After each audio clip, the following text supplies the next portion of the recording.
This is Secret Mom Hacks, episode number 68. My name is Krista, and I'm your host.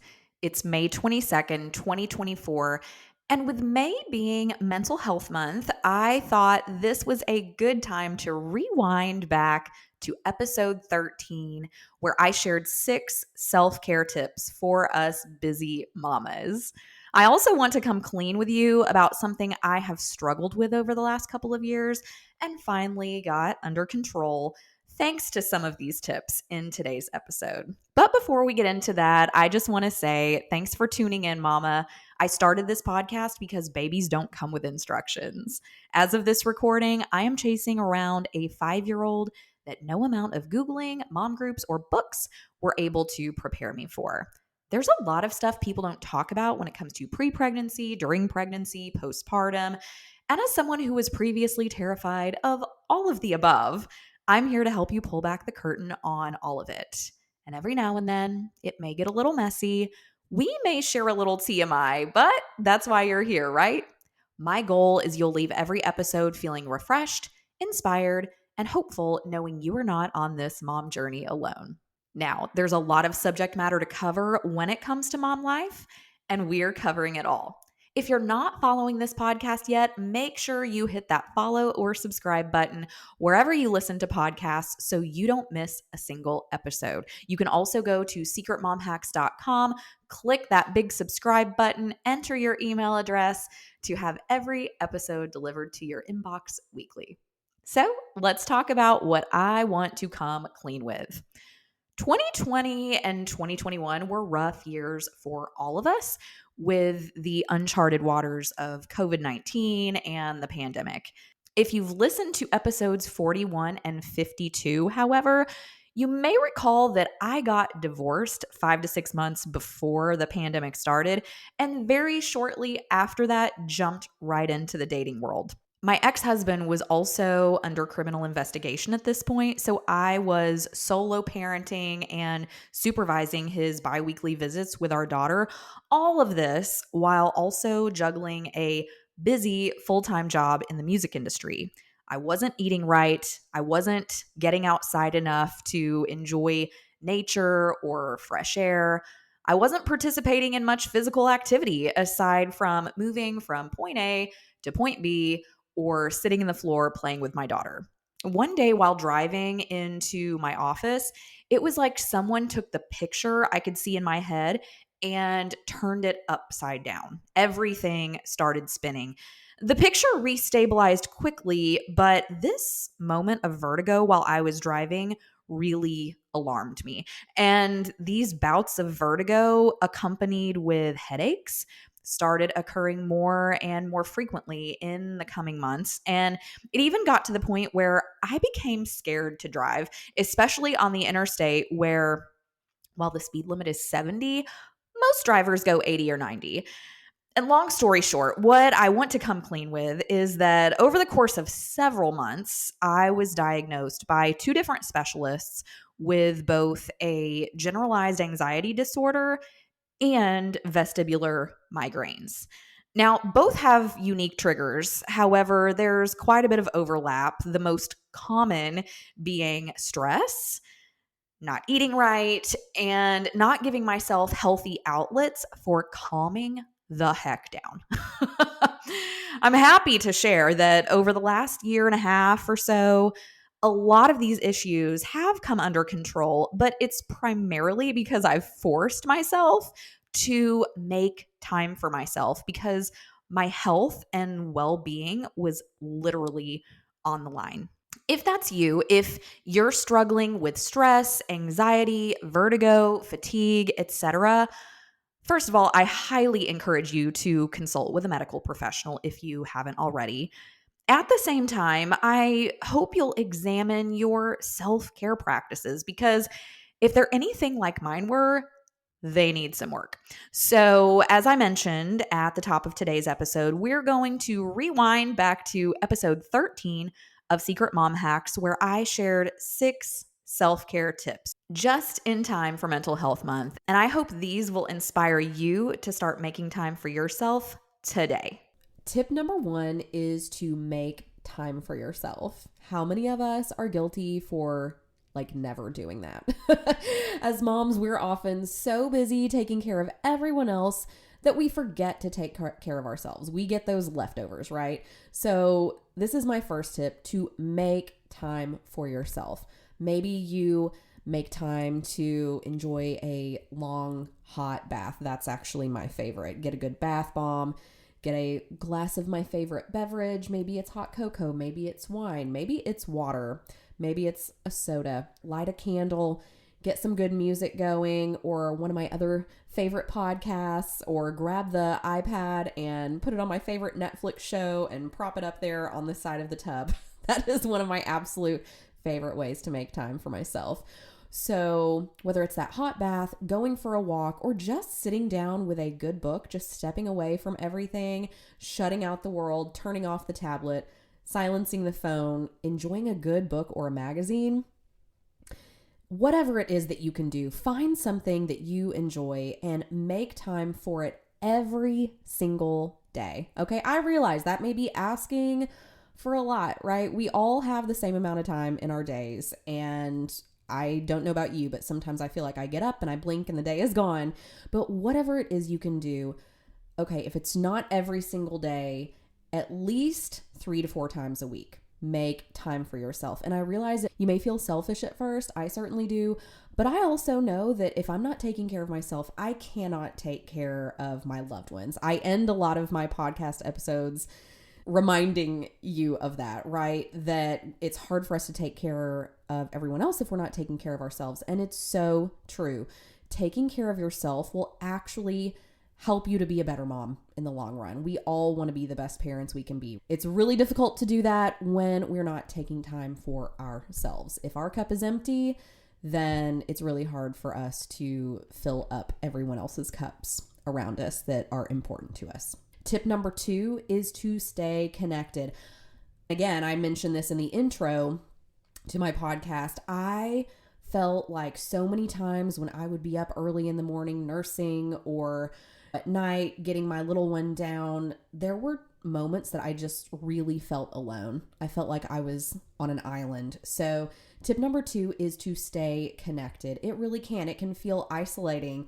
So it's important to stay connected with other moms to help us remind each other that we are not alone. So whether that's joining a mom's group or a play group, reaching out to other moms in your community, having that local support system, whether it's in your community or in your neighborhood, it can make a huge difference when we're feeling overwhelmed or stressed. So I'll just share some of my own personal experience, the way that I've been able to stay connected, a few of the ways that I've been able to stay connected with other moms.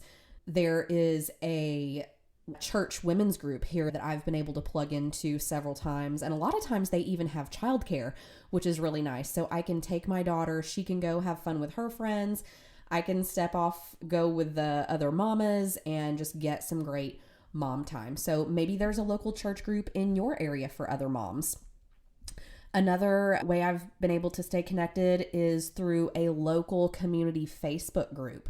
There are several of those actually here in my area. So definitely wherever you live, jump into Facebook, jump online, and just Google Boston Mom Group, or Miami Mom Community, or Los Angeles Local Mom, something like that. Wherever you live, Google the name of your town and mom group or mom community. And you know what? If there's not one, maybe you could start one, because chances are, if that's something you're craving, if you're craving community, there are other moms likely feeling the same way.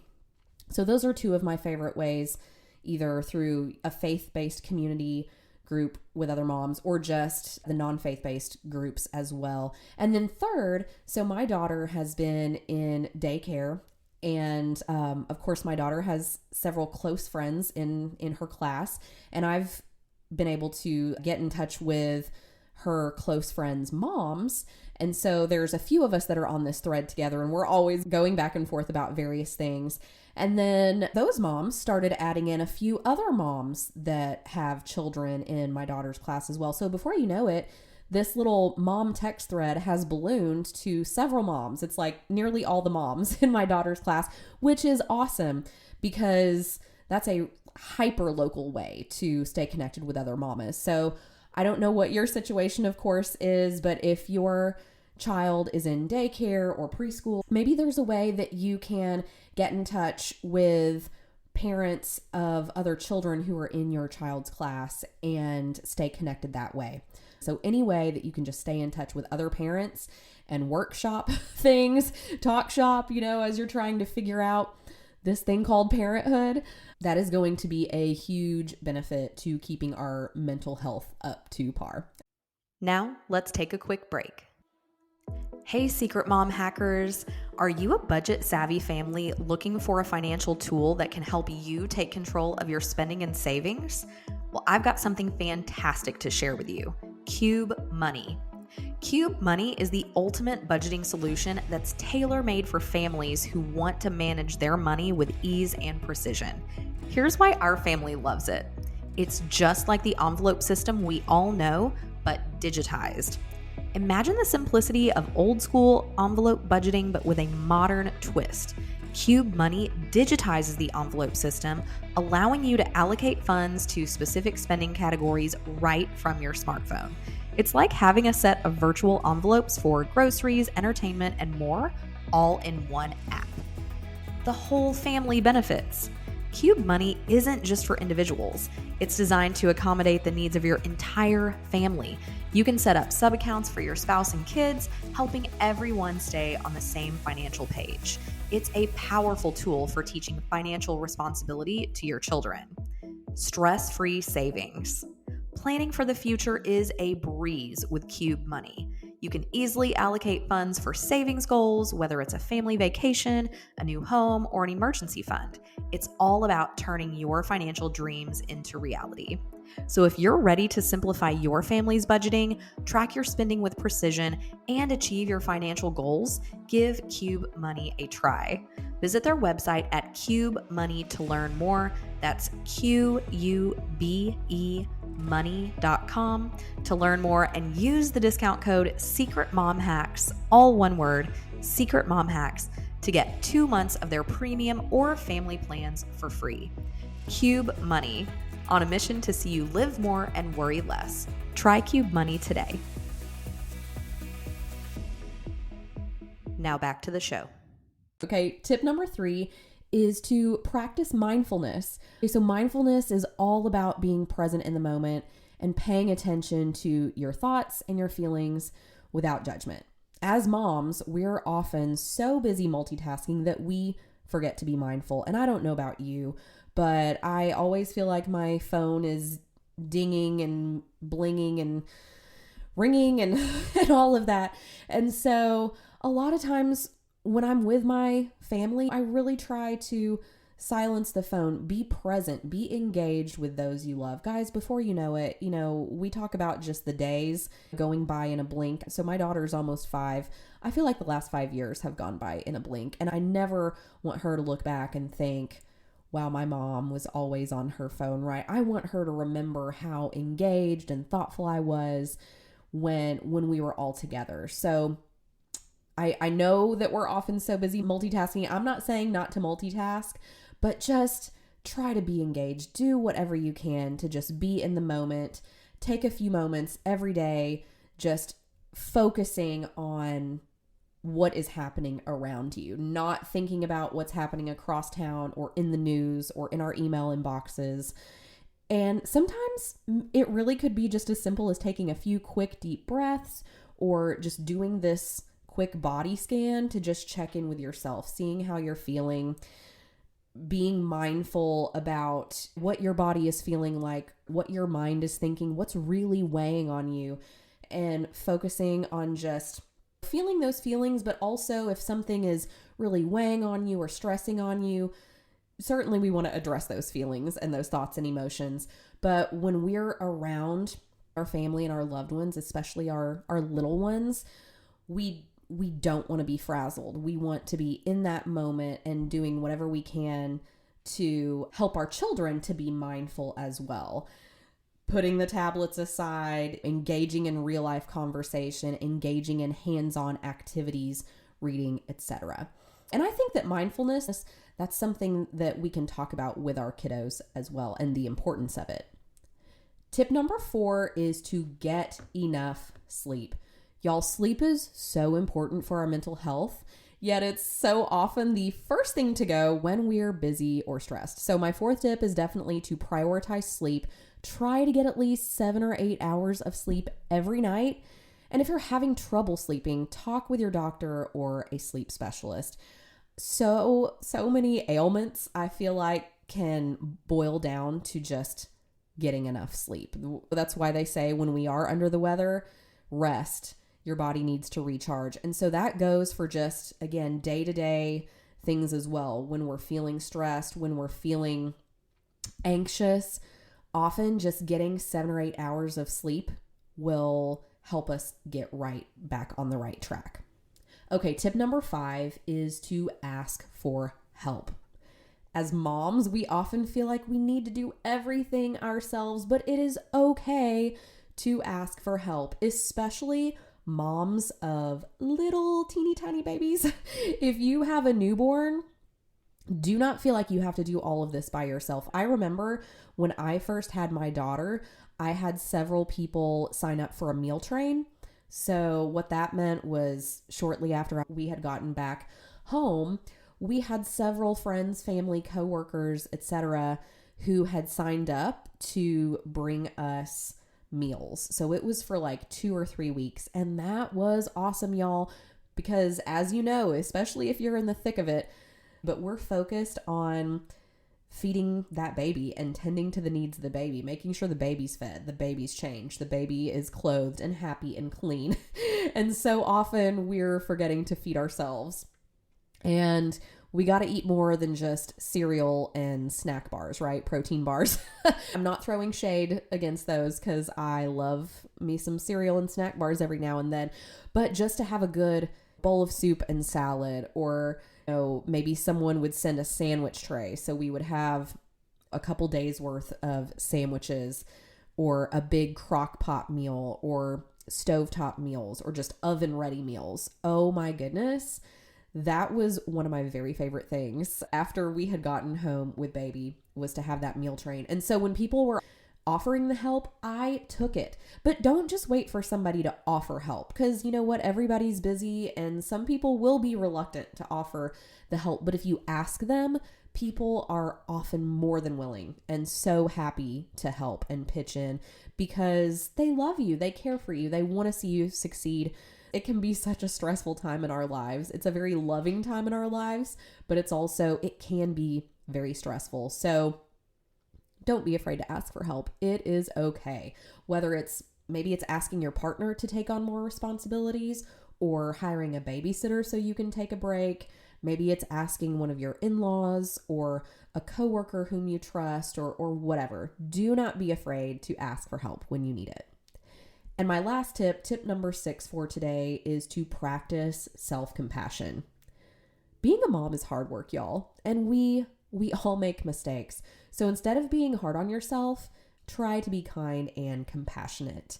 Treat yourself the way you would treat a good friend. I sometimes will have negative self-talk. I think that's something that we can all relate with, right? Having just negative thoughts and ideas, or bad self-talk that goes through our heads. Those pants look terrible on me, or I hate the way my chest looks in that shirt, or whatever example you want to give for yourself. Guys, just practice self-compassion. Like, one of my favorite things to do when I'm getting ready is like, yeah, I look good in that shirt, or I really like how that skirt makes my legs look, or I am perfectly capable of making these 5 things happen today. This is an exercise I sometimes have to go through with myself.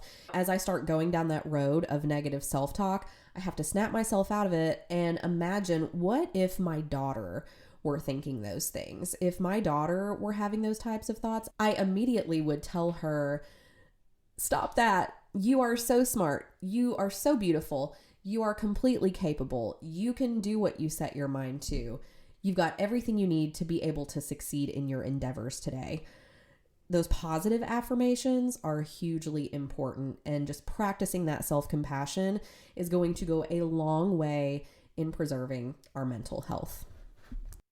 Well, that's all I have for today's show. Thank you for joining me on this episode of Secret Mom Hacks. I appreciate you spending time with me today and hope you found today's topic helpful. If that's the case, please follow me on your favorite podcast platform if you haven't already. Give me a 5-star rating and leave a review sharing your favorite takeaway so far. You can do all of that by going to ratethispodcast.com/secretmomhacks. Don't forget to stop by secretmomhacks.com where you can find transcripts, resources, and more. Stay tuned for next week's episode, and until then, you've got this, mama.